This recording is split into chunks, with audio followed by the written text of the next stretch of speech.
Muy buenas, soy Emilio Perina y es para mí un verdadero gusto, un auténtico placer estar aquí nuevamente con ustedes haciendo Tenemos Historia, el espacio, el programa de radio donde nos proponemos conversar con historiadores, académicos, periodistas, escritores, oftalmólogos, médicos, ingenieros, todo aquel que de alguna u otra manera... Somos médicos, fue redundante. Tenés razón, sí. Agresivo. No, te pareció. Bueno, psicólogos, si querés, puedo meter otras profesiones. Hemos hablado con gente de distintas profesiones y distintos orígenes, y lo que tratamos de hacer en este programa... un ingeniero. ¿Trajimos un ingeniero alguna vez? A mí me parece que sí, pero voy a revisar. Hay que mirar más de 10 años de programa. Estamos casi cerrando el año 10º y entrando en la temporada 11ª. Bueno, aquí lo que tratamos de hacer, si usted nos escucha por primera vez, es reflexionar sobre nuestro pasado, tratar de entender cómo llegamos a ser lo que hoy somos, y tal vez, solo tal vez, intuir hacia dónde vamos, y si no sirve para nada de eso, nos divertimos un rato, aprendemos cosas. En fin, algo se rescata. Algo siempre rescatamos, ¿no? Voy a hacer lo parroquial y les voy a contar enseguida quién es nuestro invitado de hoy. Es un libro recientemente lanzado. Les recuerdo que nos pueden escribir a programa tenemoshistoria@gmail.com, que me pueden encontrar en Twitter, @Emilio Perina. Los programas están siendo grabados en video y los pueden encontrar en internet. Los programas anteriores y el de hoy están también entonces en Vimeo con B corta, vimeo.com/tenemoshistoria. Además, ahora los programas de esta temporada los pueden ver en YouTube, porque ha autorizado ese canal de internet un peso mayor y podemos cargar los programas en YouTube también. Bien, hoy nos visita Esteban Campos y es a propósito de la presentación que ha hecho Edasa en la colección Temas de la Argentina de Cristianismo y Revolución, el origen de Montoneros, violencia política y religión en los años 60. Esteban Campos es doctor en Historia por la Universidad de Buenos Aires, además es investigador del CONICET, se especialista en la historia de los movimientos armados en Argentina y América Latina e historia de la izquierda peronista. Esteban, muchas gracias por visitarnos. Y me parece que tenés un terreno, un campo sobre el cual todavía hay mucho para explorar, ¿no? Mucho para trabajar. Se sabe poco, en general, de las entre 16, 18 dicen algunos, 14 dicen otros, organizaciones de tipo guerrillero o terrorista que asolaron la Argentina entre 1959 y 1989, si te tomo el extremo para llegar a la tablada.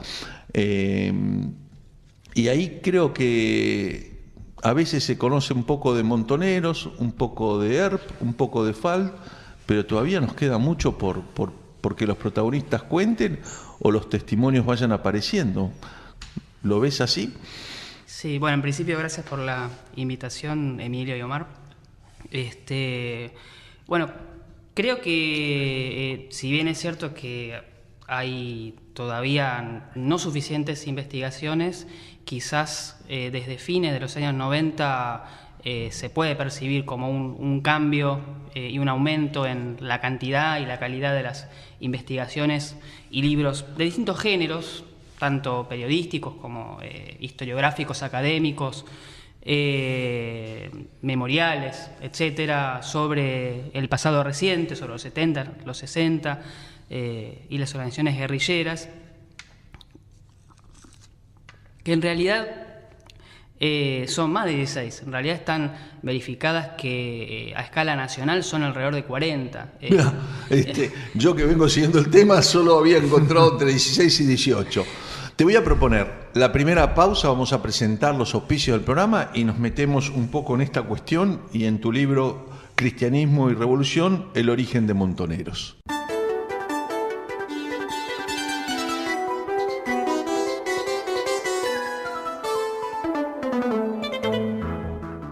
Seguimos en Tenemos Historia. Hoy nos visita Esteban Campos, doctor en Historia, investigador del CONICET, que acaba de presentar en una colección Temas de la Argentina de Edasa, Cristianismo y Revolución, el origen de Montoneros, violencia política y religión en los 60. Y nos daba. Ya nos tiró a mí me un tiró la balazo primera. agua Yo contabilizaba entre 14 y 18, Sí. que es lo que había encontrado en los libros que sí. leí, y él me dice que pueden llegar casi a 40 las A ver, ¿cómo es organizaciones. eso? Sí, el tema es el siguiente. Por un lado, la mayor parte de las investigaciones se concentraron en principio en torno a las dos mayores organizaciones político-militares de la Argentina, que fueron el PRTERP y Montoneros. Y por otro lado, había toda una gran cantidad de organizaciones menores en los años 60 y 70 que en algunos casos fueron desarticulados por la represión antes de crecer, en otros casos se desorganizaron por disidencias internas, pero hay grupos poco conocidos. Vos me preguntabas si este era mi primer libro. No, yo tengo otro libro en coautoría con Gabriel Roto, otro historiador, sobre la guerrilla del Ejército Libertador, un grupo poco conocido y que no llega a superar los años 70. Después había grupos escasamente conocidos, como una guerrilla anarquista en Salta, solo para dar un ejemplo muy pintoresco, curioso.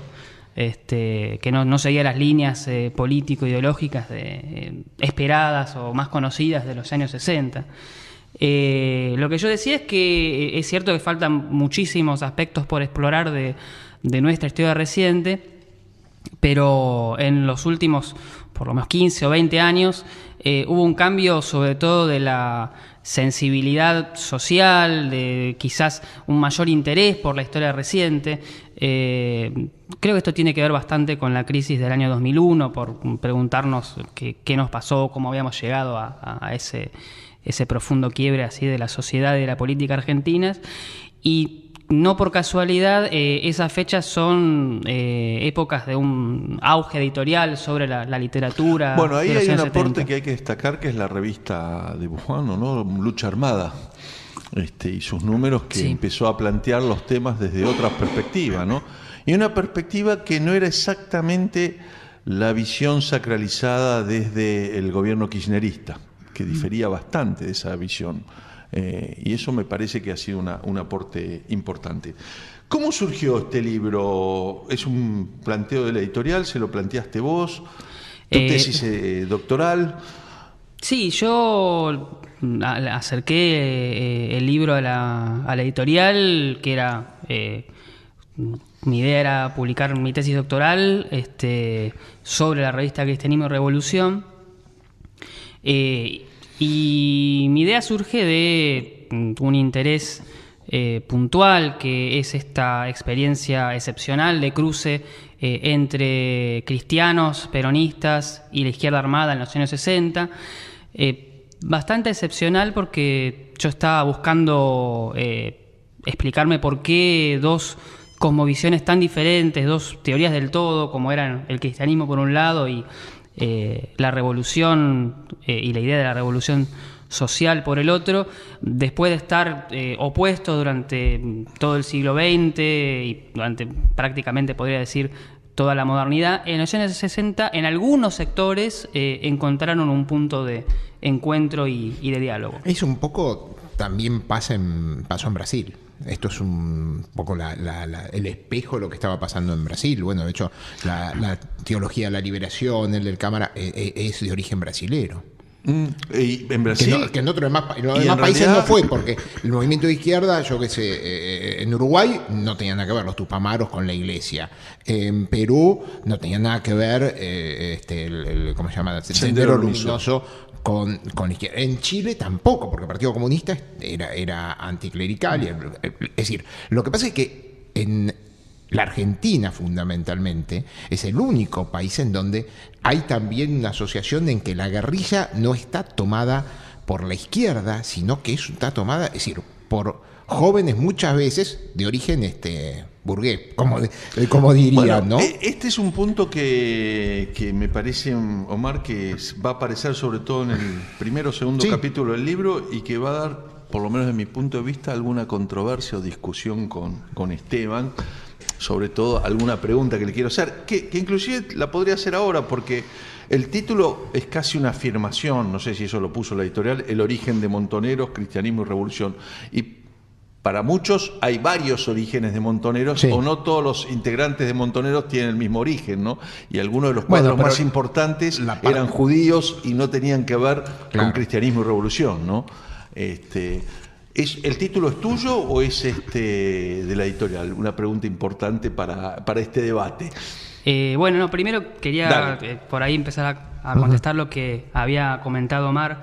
Yo veo a esta reunión entre militantes, si se quiere, de izquierda y católicos, como un fenómeno latinoamericano. Es cierto que Brasil fue uno de los centros Sí, ahí sí. de lo que después en los 70 se llama la teología de la liberación, pero es curioso que este término en realidad proviene de un teólogo chileno, de Gustavo Gutiérrez, justamente en un país que tenía una fuerte impronta de la Iglesia Católica en la vida política y social, y donde también se dan experiencias de cruce entre cristianos y marxistas, que es uno de los temas quizás más llamativos del libro.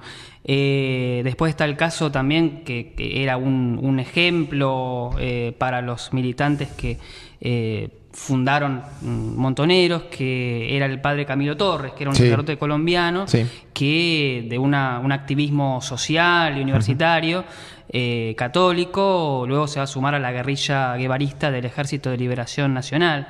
Y en Argentina la guerrilla tiene orígenes muy heterogéneos, con tanto del campo católico como del campo de la izquierda, y tanto proveniente de capas medias como con algún arraigo. Todavía esto también es un tema de discusión y difícil de investigar, en sectores obreros y populares. La pregunta que me hacías vos, que ahora me perdí un poco. No, también. Tiene que ver sobre si el título, porque acá hay como una suerte de afirmación que el origen de Montoneros es cristianismo Sí. y revolución, y hay toda una corriente de Montoneros que claramente está más vinculada al PC, a Cuba, a la formación y a la Guerra Fría, que tal vez es lo que yo encontré como ausente en este trabajo. También hay que reconocer, Omar, que el trabajo se centra sobre analizar una revista, que eso solo para mí lo hace un libro imperdible, digamos, porque es un aporte notable.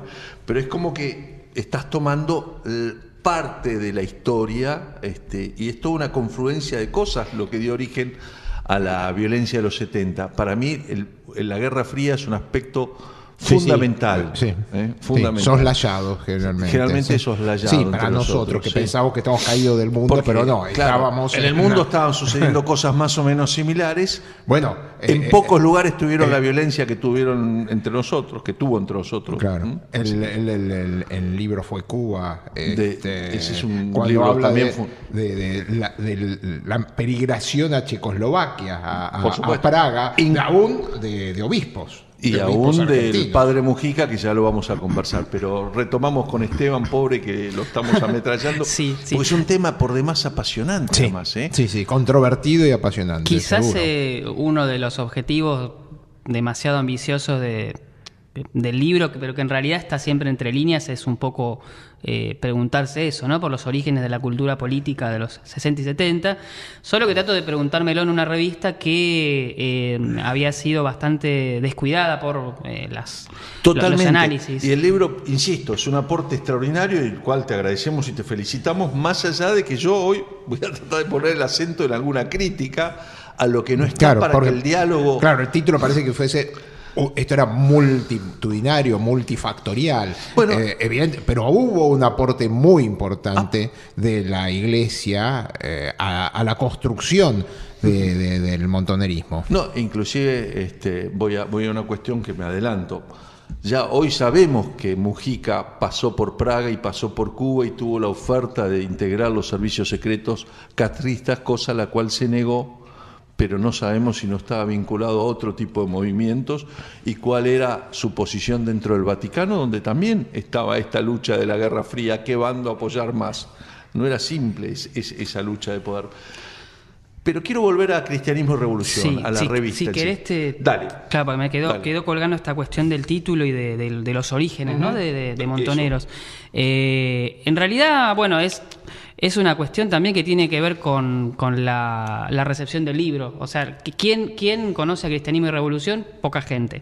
¿Quién conoce a Montoneros? Mucha gente. Entonces me parecía que era más atractivo un título que tenía que ver con Montoneros, porque efectivamente en la revista es de alguna manera la primera escuela, el primer lugar de reunión de aquellos que después, en 1970, aparecerían públicamente como montoneros. Es muy interesante eso que planteás, y sobre todo el tema sobre el cual por ahí abrimos el próximo bloque, después de una pausa, que es este diálogo entre cristianos y marxistas. Vamos a hacer la primera pausa musical del programa de hoy y estamos conversando con Esteban Campos a propósito de Cristianismo y Revolución, que era una revista. Cristianismo y Revolución, el origen de Montoneros, violencia, política y religión en los años 60, editó Edasa.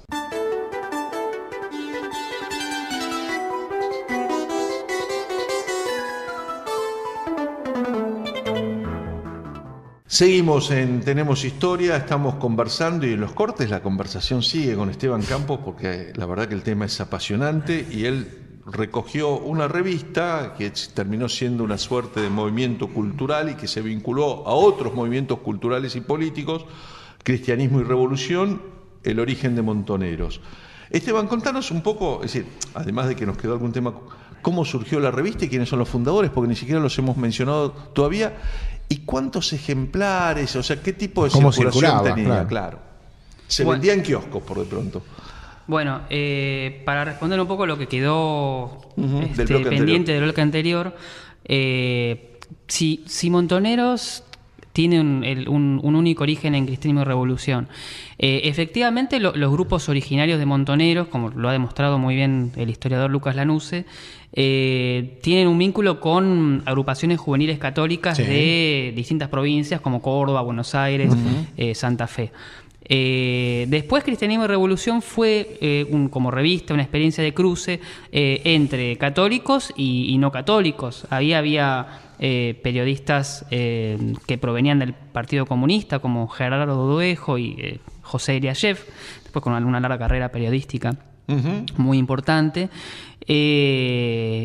Había miembros de agrupaciones maoístas como Jáuregui, fallecido en el año 69 asesinado por las fuerzas de seguridad. Y los orígenes de Montoneros son católicos, aunque después, para esto ya hay que ir quizás al año 1971, 1972, cuando se produce lo que Montoneros llamaba el engorde, o sea, una ampliación muy grande de la organización, de ser un grupo muy pequeño a ser casi un movimiento de masas. Ahí sí, efectivamente, posteriormente hay una llegada de sectores juveniles provenientes de la izquierda, y de distintos orígenes. El caso, por ejemplo, de las Fuerzas Armadas Revolucionarias es uno de los más importantes, con agrupación con la que se van a fusionar en 1973. Efectivamente hay un cruce entre militantes de izquierda y católicos, pero los orígenes en sí mismos tiene que ver con agrupaciones juveniles católicas. Después lo de la Guerra Fría es muy interesante y no lo quería dejar de mencionar. Efectivamente, esta historia se relaciona a un contexto internacional, hoy diríamos global, que es el de la Guerra Fría, seguramente. Pero me parece que no contribuye a esclarecer nuestra mirada del pasado reciente, convertir a la historia de la Argentina o la historia latinoamericana y en particular el papel de Cuba en una película de espías, en el sentido de que efectivamente Cuba se alinea con la Unión Soviética a partir de 1961 con la declaración de que Cuba es una revolución socialista. Pero Cuba, sobre todo hasta 1970, tiene un intento de realizar una revolución latinoamericana, una revolución no tanto alineada con la Unión Soviética. Es la época del movimiento de los países no alineados, de la idea del tercer mundo. Eso tiene algunos puntos que me gustaría, vamos a debatir un poquito, porque ya en 1964... con el comandante segundo, Jorge Macetti, mueren 2 oficiales cubanos en el enfrentamiento con Gendarmería.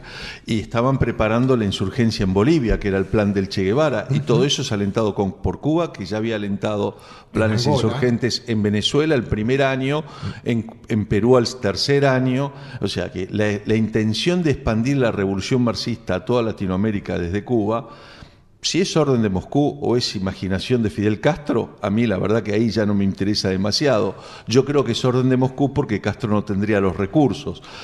Y además la participación de la inteligencia checa y de Alemania Oriental en la formación de todos estos cuadros ya está demostrada. Entonces me parece que minimizar ese detalle sería... No se trata de una película de espías. Los formaron en Cuba. Arrostito, todos ellos pasaron por Cuba. E inclusive... Cristianismo y Revolución, que abarca estos años desde el 60 y...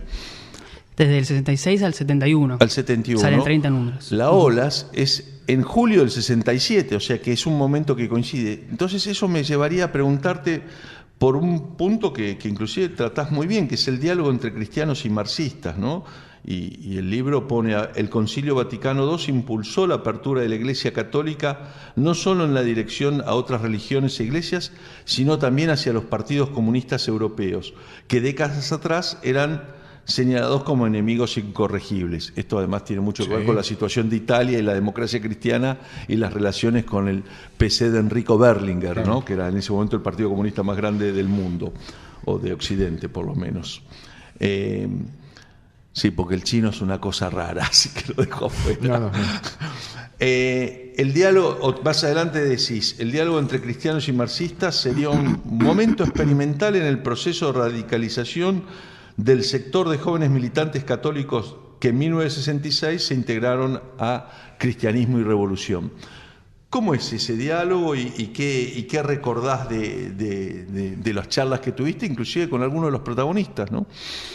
Bueno, el diálogo es, como lo defino en el libro, un producto de importación de lo que pasa en Europa. El diálogo en Argentina es un diálogo mucho más político, o sea que tiene lugar... por un lado, hay un diálogo institucional, por ejemplo, en la Facultad de Filosofía y Letras en 1965, se da un encuentro muy interesante con el padre Carlos Mujica, por un lado, y con representantes del Partido Comunista, como Fernando Nadra, por el otro. Se produce un intercambio y debates muy interesantes. Pero después el lugar del diálogo, como aparece en los testimonios, sería en el ámbito específicamente político. Y después, bueno, hay algo llamativo que tiene que ver con lo específicamente nacional, porque este diálogo se da en otras partes de América Latina, pero en Argentina lo puntual es que este diálogo termina en algo así como un desencanto, ¿no? Uno de los testimoniantes en un momento dice, refiriéndose al Partido Comunista, ¿pero estos son los revolucionarios? No, pasa que el Partido Comunista Argentino es una cosa, la izquierda es otra. El Partido Comunista Argentino en ese momento, aparte tenía orden de Moscú, porque en Rusia necesitaba el trigo argentino para subsistir, porque la producción rusa era... Eso va a ser todavía más fuerte pero, en los años 70. Es esta época. Y aparte el partido de Rusia estaba vendiendo material ferroviario a la Argentina, es decir, tenía una relación comercial muy fuerte, y un poco el mensaje de Rusia es: no toquen a la Argentina, no toquen mucho a la Argentina, porque la Argentina nos está, aparte a la Argentina le convenía, Rusia pagaba en oro, era una situación de conveniencia. El Partido Comunista siempre fue, el PC argentino siempre fue muy intelectual y aséptico. No, es que además... La izquierda que se involucra... Omar, a la teoría marxista no le cierra por ningún lado el foquismo. El foquismo no cierra con la teoría marxista. Es una contradicción. La teoría marxista ortodoxa no va. Es decir, esto fue más de movimientos trotskistas, Partido Obrero, etcétera, maoístas, que tenían un acercamiento, pero el partido Nadra concretamente no es un revolucionario, ¿no? No era un revolucionario. Pero lo que nos marca Esteban bueno, es el desencanto. Claro, porque se Ahora, acercan a la ortodoxia marxista y ahí chocan, porque aparte chocan. pero dos curiosamente posiciones no, duras. empiezan a encontrar puntos en común entre la ortodoxia marxista y el pensamiento Pero no, cristiano. No el Partido Comunista. Pero no, concretamente. justamente lo que yo digo es que no es en la ortodoxia marxista, sino más bien es una lectura heterodoxa, tercermundista, Sí. nacionalista del marxismo. Por eso justamente les encanto y por eso el peronismo como un tercer actor que aparece en el medio y en el cual se va a desarrollar esta fusión, ¿no?, entre cristianismo y marxismo. Ahí es Porque interesante. El Partido Espera. Comunista nunca en la Argentina fue popular. Nunca fue popular. Es decir, lo que pasa es que la izquierda se empieza a dar cuenta, bueno, si necesitamos ser el pueblo, vamos a buscar otro lado. ¿Dónde estaba el pueblo? En El famoso peronismo. entrismo del peronismo que Claro. ya se había intentado en la década del 40, en la década del 50 y en la década del 60, a través de gente como Abelardo Ramos, funcionó mejor. Pero previo a esto, a mí lo que me gustó, porque aparece en el diálogo que vos recogés entre Pablo Selenay y Graciela D'Aleo, esta historia de que viejos militantes de la FEDE y de movimientos de derecha, que podía ser Próximos a Tacuara o la Guardia Restauradora Nacionalista, empiezan a encontrar en ese diálogo un punto de que al final podemos discutir política nosotros y en vez de matarnos a piñas o a tiros, como había sucedido y sucedería a lo largo de la década del 60, capaz que encontramos algún punto de coincidencia o de militancia común, ¿no? Eso me resulta hasta muy interesante cómo está contado. Sí, hay quizás una parte de la historia que aparece en la tesis y no aparece en el libro, que es cuando yo intento, creo que lo hago con éxito, demostrar, como también lo ha hecho Lanusse, que los orígenes de estos grupos católicos no tienen tanto que ver con grupos como Tacuara, si bien podían compartir costumbres o ideas en común en el campo del nacionalismo, sino que eran grupos que estaban radicalizándose y virando hacia posiciones de izquierda, con lo cual ya para esta época tenían poco que ver, más allá de alguna militancia puntual, juvenil, en estos grupos de extrema derecha. Pero sin embargo, claro, el Partido Comunista era visto como la oposición. Acá en esto me parece muy interesante esta cuestión de la relación Unión Soviética-Argentina, un poco para relativizar este gran relato así de una guerra fría con actores rígidos, ¿no? Ahí yo en este punto no estoy tan de acuerdo con la idea de Joffre de que fue Cuba, de que la culpa de todo lo que nos pasó a nosotros la tiene Cuba. Efectivamente hubo una relación muy simbiótica entre militantes de América Latina de distintos orígenes, católicos, nacionalistas, de izquierda, con Cuba, que fue utilizada como campo de entrenamiento y que en algunos casos, sobre todo en 1960-1965, como ocurrió con el caso del Ejército Guerrillero del Pueblo, hubo una, si lo querés ver así, una injerencia de Cuba en Argentina alentando un proyecto guerrillero. Pero después justamente lo que querían afirmar, esto me estoy acordando un poco de la entrevista que tuvo María Sebane, aquí mismo. Sí.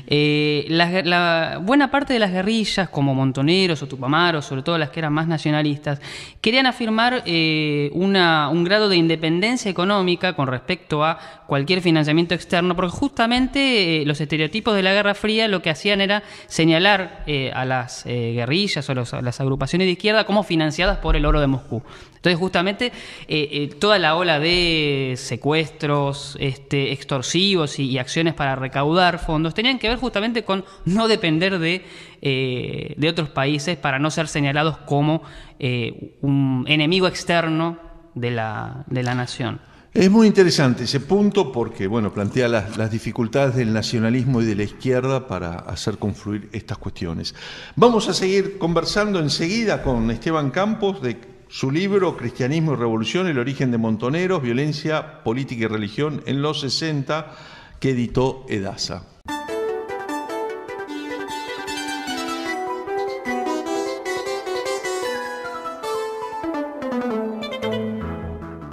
Seguimos en Tenemos Historia, estamos conversando con Esteban Campos de Cristianismo y Revolución, el origen de Montoneros, violencia política y religión en los 60, es su tesis doctoral, el libro es un poquito más reducido, una pena, a veces los costos de las editoriales obligan a achicar cosas, es muy interesante y es un aporte sobre una revista para muchos desconocida, una revista que tuvo una influencia importante en sectores minoritarios si se quiere, pero que a su vez van a ser muy influyentes después en la formación, ¿no?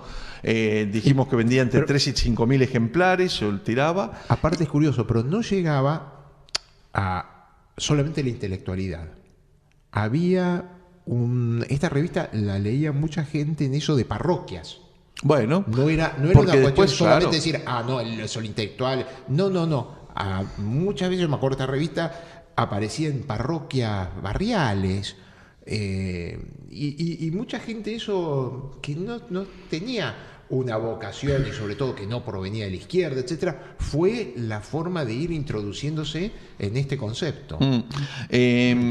Lo salteamos, pero vamos a decir que en los primeros capítulos del libro se explica que esto además es en contexto de Vaticano II, del presidente Kennedy en Estados Unidos, del presidente Frondizi en la Argentina, de un gran avance tecnológico y cultural, la revolución sexual, un cambio en la música, si bien eso los toma casi en la segunda mitad, porque acá hasta la mitad de la década del 60 los Beatles y la música beat apenas estaba penetrando, ¿no? Pero ya en los 70 sí.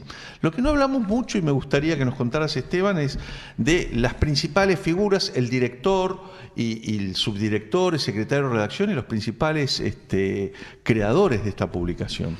Bueno, el director era Juan García Lorrio, un ex seminarista católico que abandonó su vocación sacerdotal y tuvo una gran participación, una participación muy activa en la fundación de espacios para promover el Concilio Vaticano II en Argentina, como el Centro de Estudio Diálogos, justamente en referencia a este diálogo, no solamente un diálogo interreligioso, que era lo que promovía el Concilio Vaticano II, una de las reformas más importantes, sino también este diálogo entre cristianos y marxistas. Un poco lo que decía Omar es muy interesante de dónde se distribuía la revista, porque esto nos habla de otro fenómeno que no mencionamos, que es la formación del movimiento de sacerdotes para el tercer mundo en 1968, 67, y que tuvo, digamos, la consecuencia de ampliar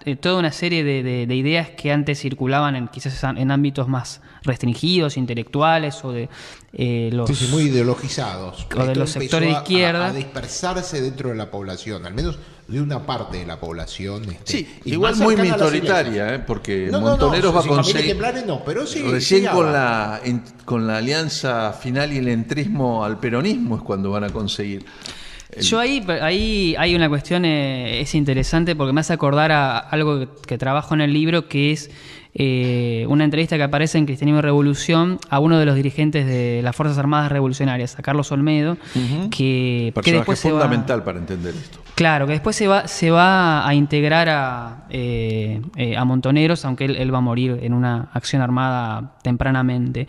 Él decía, porque era una de las, digamos, quizás críticas que le hacía la izquierda a los sectores de izquierda que estaban vinculándose al peronismo, él decía que ellos no hacían entrismo. El entrismo era algo que habían hecho grupos trotskistas a fines de los 50 y comienzos de los 60, guiados por Nahuel Moreno, en el cual habían apoyado al peronismo desde la izquierda, pero él decía que, Olmedo, esos sectores habían salido de alguna manera impermeables dentro de su identidad de izquierda frente al peronismo. Y ellos decían que había que asumir el peronismo como la identidad popular más significativa de la época, ¿no? Como una experiencia de la clase obrera particularmente y del conjunto de los sectores populares que ellos tenían que hacer suya, como si fuera, yo lo llamo quizás irónicamente, como una conversión al peronismo, y que para ellos, y creo que esto se puede extender a los Montoneros, ahí estaría la diferencia de con los sectores de izquierda que trataban de entrar al peronismo sin perder su identidad anterior.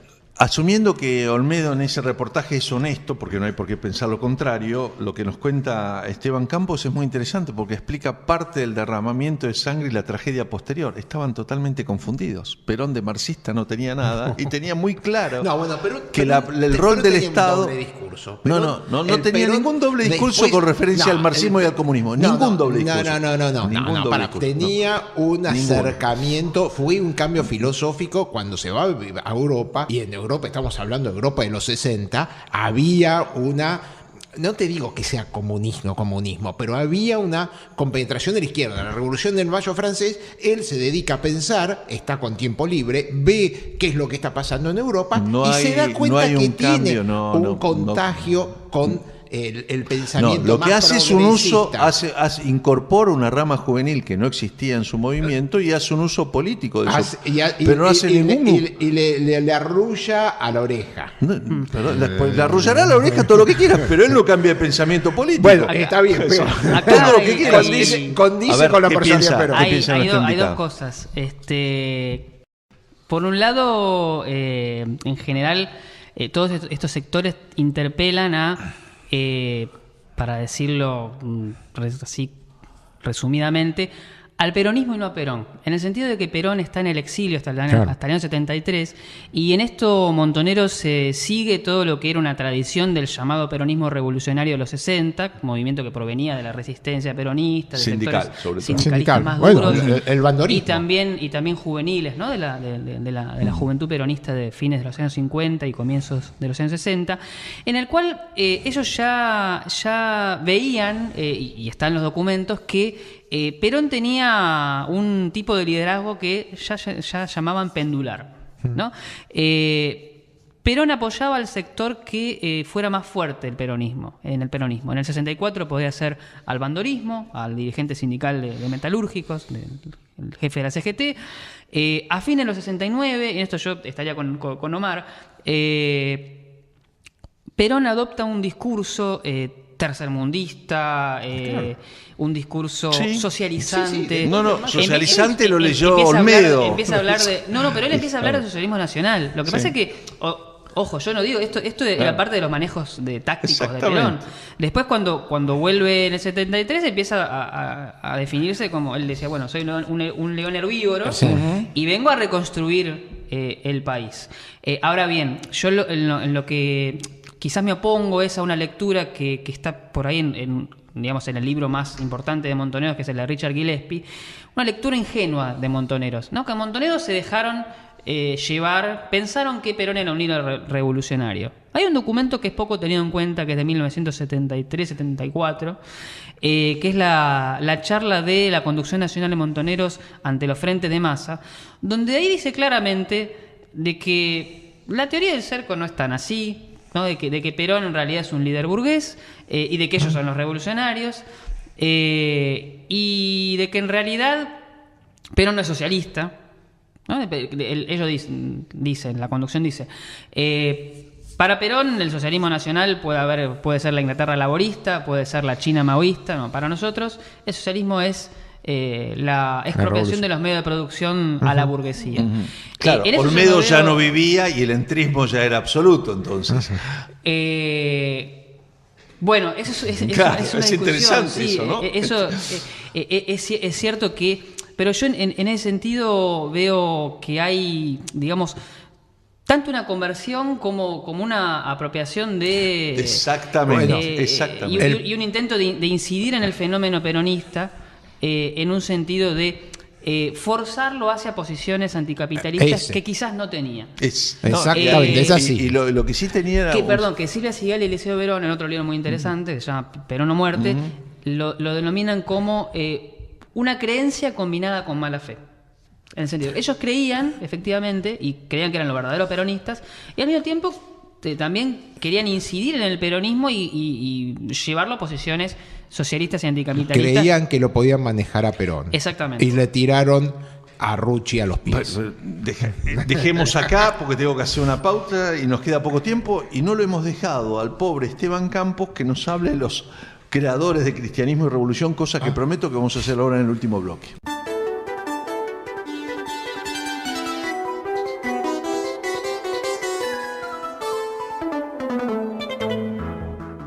Seguimos en Tenemos Historia, hoy con la visita de Esteban Campos, Cristianismo y Revolución, el origen de Montoneros, así se titula el libro que editó Edasa y refiere a la violencia, política y religión en los años 60. Esto de tomar la política como religión, algo tan afín al estalinismo como a los extremos de fundamentalismo. Fundamentalismo. Pero contanos un poco más. Hemos hablado muy poco de la revista y los culpables somos los conductores del programa, sí. Pobre Esteban.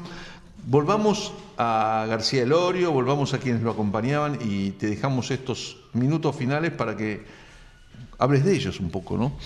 Uno era ex seminarista, ¿de dónde provenían el resto de los colaboradores? Y no, la mayoría provenían del ambiente católico. Tenían algunos una experiencia periodística importante, como Jorge Luis Bernetti. Pero fue una revista muy singular, que se editó entre 1966 y 1971. Los ejemplares están en el CEDINSI, ¿no? El Centro de Investigación. Sí, en realidad están, se pueden consultar en internet para los que nos gusta sentir esos documentos así claro. de época, lo pueden consultar en el CEDINSI. Se pueden descargar o leer online en distintas páginas web, como El Topo Blindado o Ruinas Digitales. Son páginas que publican documentos de los años 70. Hay un personaje que no mencionamos que es Miguel Mazzelino. Sí, Miguel Mazzelino es un personaje fascinante. Fue profesor de Carlos Mujica en el seminario de Villa Devoto, un teólogo importante y quizás uno de los personajes que más me dio gusto rescatar del olvido, no del olvido, o sea, entre la gente que seguramente sus propios conocidos es muy importante, pero del olvido para la sociedad en general. Un teólogo que, como decía en un apartado, estaba entre Freud y Fanon, en el sentido de que él descubre el psicoanálisis y la cuestión así de la liberación sexual y cosas que para la Iglesia no en ese momento no eran muy contestatarias. Uh-huh. Y al mismo tiempo descubre a Fanon, ¿no? Un libro muy leído en los años 70, Los Condenados de la Tierra, donde se llevaba, digamos, se justificaba el uso de la violencia política como una forma de liberarse del imperialismo, ¿no? Fanon había participado del Frente de Liberación Nacional Argelia, que había luchado contra el colonialismo francés y había conseguido la independencia de Argelia, pero también como la construcción de una identidad nacional, ¿no? Él dice que Fanon decía que cuando un campesino toma un arma siente un suelo nacional debajo de sus pies, ¿no? Y era algo que también la guerrilla argentina intentaba replicar en Argentina, ¿no? Lo que había pasado en África, lo que había pasado en Asia, todo el proceso de descolonización. ¿No? La idea de que... Y en Cuba, claro, Cuba de alguna manera era el eslabón latinoamericano con las otras experiencias de movimientos de descolonización como Vietnam, Argelia y otros. Nos queda un minutito. ¿Qué otros personajes deberíamos mencionar? Hay un par de mujeres por ahí para recordar, ¿no? Que formaron parte de esto. Había varias mujeres, sí. Bueno, un caso interesante es Norma Rostito, por ejemplo. Norma Rostito venía del Partido Comunista, de ese Partido Comunista tan vinculado a la Unión Soviética, y sin embargo fue un personaje muy importante en Cristianismo y Revolución y también después en Montoneros, ¿no? También participante del operativo del secuestro de Aramburu. Después de la muerte de García Elorio, la revista siguió un año y pico más, ¿no? Sí, García Elorio muere en un accidente de auto en 1970. Después retoma la conducción su compañera Casiana Ahumada. Que aún vive, digamos, hoy vive en España. Que aún vive, sí, tengo entendido que sigue viviendo en España. Y después la revista tiene que cerrar por puntualmente por amenazas de un comando Facundo Quiroga, de una organización... probablemente la CIDE, pero digamos... por amenazas de bomba. Pero después también algo que yo digo es que también de alguna manera Cristianismo y Revolución había cumplido su función, que era la de llevar a los católicos hacia la lucha armada. Y hacia el peronismo también. Que es una forma también de sacarlos de la política, porque entender la lucha armada como política fue parte también del drama. Me queda una pregunta por hacerte y tengo un minutito para pedirte una respuesta corta. Sí. ¿Tenés idea de por qué en el año 73 o 74 la revista no se volvió a editar? Digamos, habiendo cesado esa dictadura, vuelve la democracia. No, tengo entendido que hubo una oferta de Montoneros a Casiano Humada para que la vuelva a publicar, pero ella no quiere. Me parece que tiene que ver con que hay algo que Cristianismo y Revolución era una experiencia plural dentro del campo de los revolucionarios, ¿no? Había gente de izquierda, gente católica, gente peronista. Algo que no se podía reproducir quizás en los 70 porque eran años de una gran polarización, ¿no? En los años 60 el panorama estaba mucho más fragmentado, era mucho más fácil hacer experiencias de cruce y sobre todo hay un enemigo común que era Onganía o la llamada Revolución Argentina, la dictadura militar, ¿no? Primero Onganía, después Livingston, después Lanusse.